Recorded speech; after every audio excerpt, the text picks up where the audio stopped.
Hello student. आज मैं आपको इस वीडियो में कक्षा 10 की गणित की प्रश्नावली 1E का प्रश्न संख्या 2 बताने वाला हूँ। प्रश्न है करणी की घात 4 या अंडर रूट 4 और अंडर रूट 4,4,5 में अपरमेय संख्याओं को बताइए। तो हमें इनमें अपरमेय संख्याओं को बताना है, तो हम लिख लेते हैं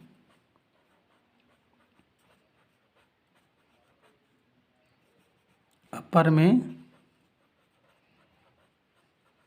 संख्याएं। तो देखिए पहली जो संख्या हमको दी है वो अंडर रूट 4 दी है। तो आप जानते हैं कि अंडर रूट के अंदर जो 4 है उसका अभाज्य गुणनखंड हमारा 2,2 हो जाएगा। अभाज्य गुणनखंड क्या हो जाएगा? 2,2। तो ये जोड़ यानी कि इसका जोड़ा बन गया, तो ये करणी से बाहर आ जाएगा, मतलब वर्गमूल से बाहर आ जाएगा। तो ये संख्या हमारी अपर में नहीं हो सकती, पर में हो जाएगी। लेकिन हमको क्या चाहिए? अपर में।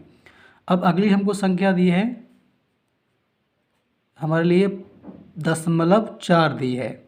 तो ठीक है, अगर हम इसको तोड़ना चाहें तो 2 गुणा 2 में तोड़ सकते हैं। लेकिन अब बात आती है दशमलव की। तो दशमलव हमारा क्या है? एक संख्या के बाद। तो यहाँ पर हम केवल एक के ही बाद दशमलव लगा पाएंगे। चाहे यहाँ पे लगा दो, चाहे इसके साथ लगा दो, तो यहाँ पर इनका जोड़ा नहीं बनेगा, क्योंकि यहाँ पर ये 0.2 है और ये केवल 2 है। तो इस प्रकार ये जो अंडर रूट 0.4 जो संख्या है वो आपकी अपर में कहलाएगी। इसके अलावा 4 पर में हो जाती है और 5 भी आपकी पर में हो जाती है, क्योंकि इनके ऊपर आपको वर्गमूल नहीं दिया हुआ है। अब मैं आपको सवाल संख्या 3 बताने वाला हूँ। सवाल संख्या 3 है, निम्नलिखित संख्याओं में परमेय संख्याएं छांटिए। इन संख्याओं में से हमको परमेय संख्याएं छांटनी हैं। तो ज़रा देखिए,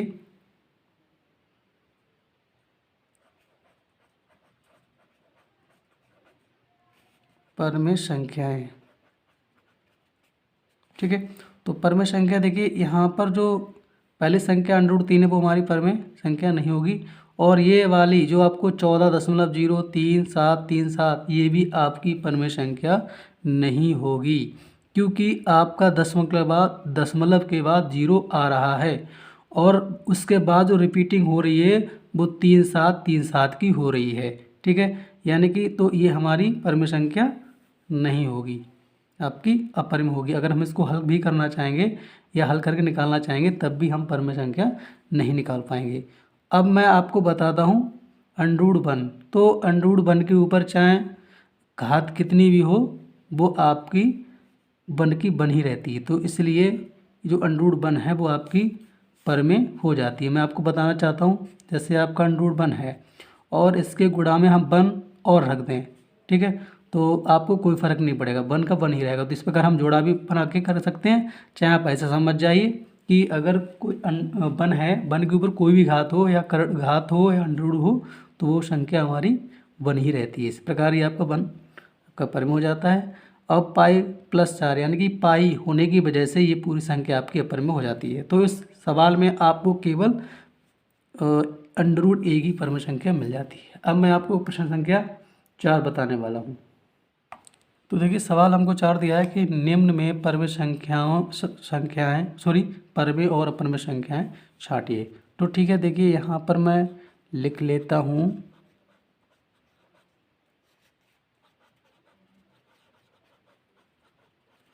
परमेय संख्याएं और नीचे मैं लिख लेता हूँ अपरमेय संख्याएं। परमेय संख्याएं, क्योंकि इस सवाल में हमको दोनों ही संख्याएं छांटनी हैं। तो यहाँ पर मैं पहली संख्या देखता हूँ 4 माइनस अंडर रूट 3। तो यहाँ पर अंडर रूट 3 होने की वजह से ये आपकी पूरी संख्या अपर में हो जाएगी, क्योंकि मैंने बताया है कि अंडर रूट वाली संख्या जो अंडर रूट के बाहर ना निकले उसके साथ जो भी संख्या होती है वो अपर में हो जाती है। अगली संख्या आपको दी है अंडर रूट 7/2। तो अंडर रूट 7 होने की वजह से ये संख्या आपको अपर में हो जाएगी, अंडर रूट 7/2। अब देखिए अगली जो संख्या है वो आपको दी है 5 माइनस अंडर रूट 4। तो ज़रा देखिए इसको हम हल करके देखते हैं। तो ये जो हमारा 5 है वो तो अंडर रूट के बाहर है माइनस, और जो अंडर रूट के जो हमारा 4 दे रखा है उसका देखिए क्या हल करते हैं हम। तो 5 माइनस अंडर रूट 4 को लिख सकते हैं 2 गुणा 2। अब आप देख रहे हो कि 2 का जोड़ा बन रहा है, तो यहाँ पर हम लिख सकते हैं 5 माइनस इसका जोड़ा बन गया तो बाहर आ जाएगा और हमको मिलेगा 3, यानी कि इसका अंडर रूट हट जाता है। तो आपको इस प्रकार ये जो 5 माइनस अंडर रूट 4 आपको परमेय संख्या हो जाती है। अब मैं आपको बताना चाहता हूँ कि अंडर रूट 0.01 ये भी आपकी परमेय संख्या होगी। कैसे होगी मैं आपको बताता हूँ।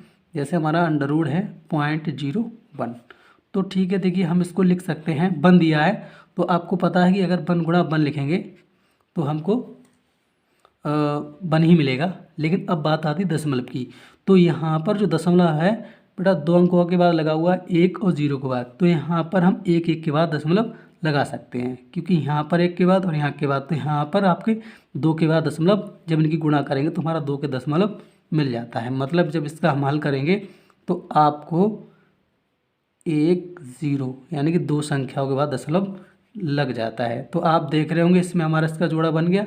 जब इसका जोड़ा बन गया तो अंडर रूट से आपको 0.1 बाहर मिल जाएगा। इस प्रकार ये आपकी परमेय संख्या हो जाती है। अब मैं आपको प्रश्न संख्या 5 बताने वाला हूँ।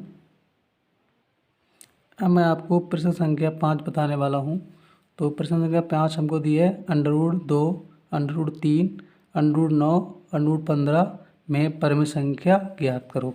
तो यहाँ पे हमसे परमेय संख्या पूछी जा रही, तो देखिए परमेय संख्या, तो देखिए यहाँ पर अंडर रूट 2 है, यानी कि 2 हमारी अभाज्य संख्या है, इसका हम और अभाज्य गुणनखंड नहीं कर सकते, यानी कि अंडर रूट से बाहर नहीं निकलेगा। तो ये भी परमेय है, अपरमेय है, और ये भी आपकी अपरमेय है।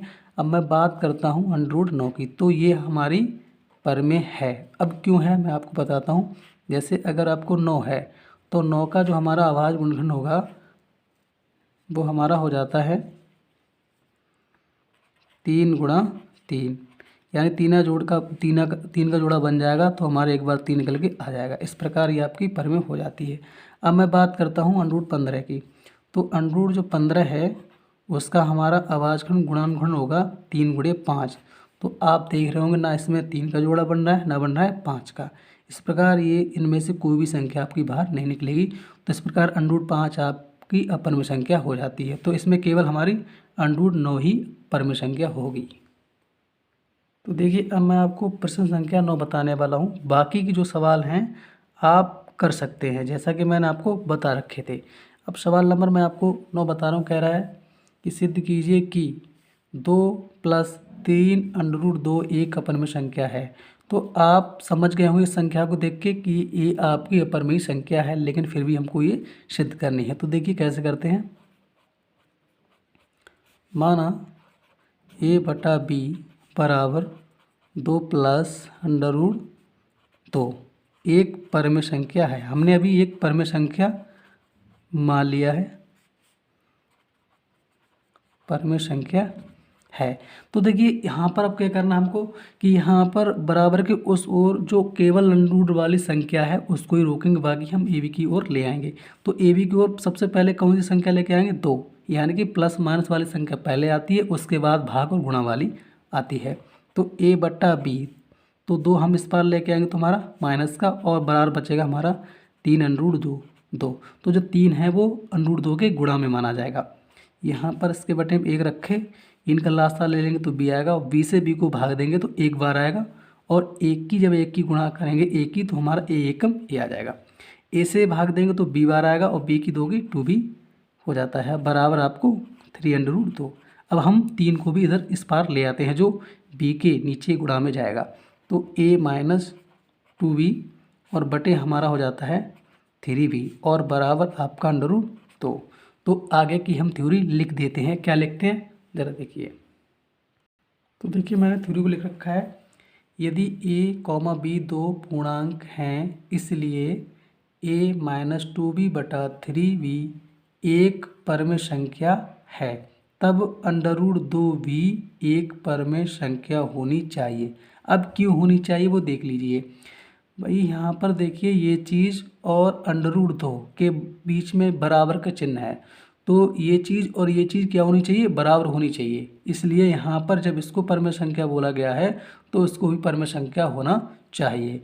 लेकिन इससे विरोधाभास प्राप्त होता है कि √2 एक अपरमेय संख्या है, यानी कि हमारे अनुसार होनी चाहिए परमेय संख्या, ठीक है। लेकिन पहले से जो हमको नियम दिया हुआ है वो हमारा क्या है कि √2 एक अपरमेय संख्या है। तो इसलिए जो हम सिद्ध कर रहे हैं या हल कर रहे हैं वो हमारा जो हम हल कर रहे हैं वो पहले वाली बात को या नियम को क्या कर रहा है, विरोध कर रहा है। इसलिए हम कह सकते हैं कि तब सिद्ध होता है 2 + 3√2 एक अपरमेय संख्या है। अब मैं आपको बताता हूँ अगला नंबर क्वेश्चन। तो देखिए सवाल संख्या 10 है, निम्नलिखित में से परमेय संख्याएं और अपरमेय संख्याएं कौन सी हैं। तो ठीक है, सवाल हमको पहला दिया है पाई, दूसरा दिया है 22/7, फिर हमको 3.14, फिर हमको दिया है चौथा नंबर √0.9। तो ठीक है, पहले मैं डाल लेता हूँ परमेय की बात करता हूँ। तो परमेय संख्याएं और नीचे मैं लिख लेता हूँ अपरमेय संख्याएं, अपरमेय संख्याएं। तो देखिए परमेय की मैं बात करता हूँ। तो जो पहला जो सवाल दिया है पाई वाला वो हमारा अपरमेय होता है। मैं बता चुका हूँ कि जो पाई जो संख्या होती है वो हमारी अपरमेय होती है।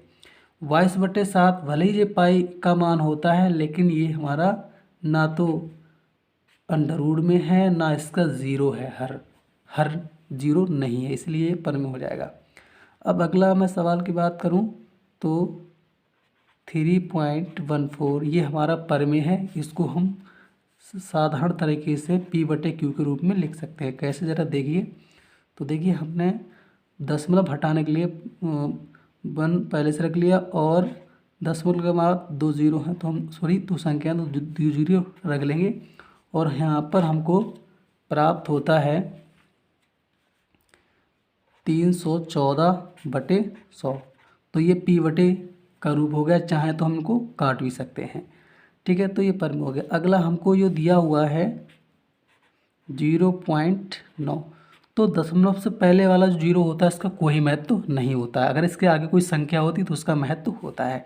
तो ठीक है, इसका हम अगर अभाज्य गुणनखंड करेंगे तो यहाँ पर 9 का तो 3 × 3 हो गया, लेकिन अब बात दशमलव की आती है। तो यहाँ पर दशमलव के बाद केवल आपको एक अंक दिया है वो भी 9। तो यहाँ पर हम एक के ही साथ दशमलव लगा सकते हैं, चाहे इसके साथ लगाओ चाहे इसके साथ, केवल एक के साथ लगाओगे तो ये दोनों संख्या हमारी बराबर नहीं हो सकती हैं। ये हमारा √3 है और ये हमारा 3 है, तो इसका जोड़ा हमारा नहीं बन सकता है, इसलिए ये हमारी संख्या अपरमेय होगी। इस प्रकार आपकी प्रश्नावली कंप्लीट हो जाती है।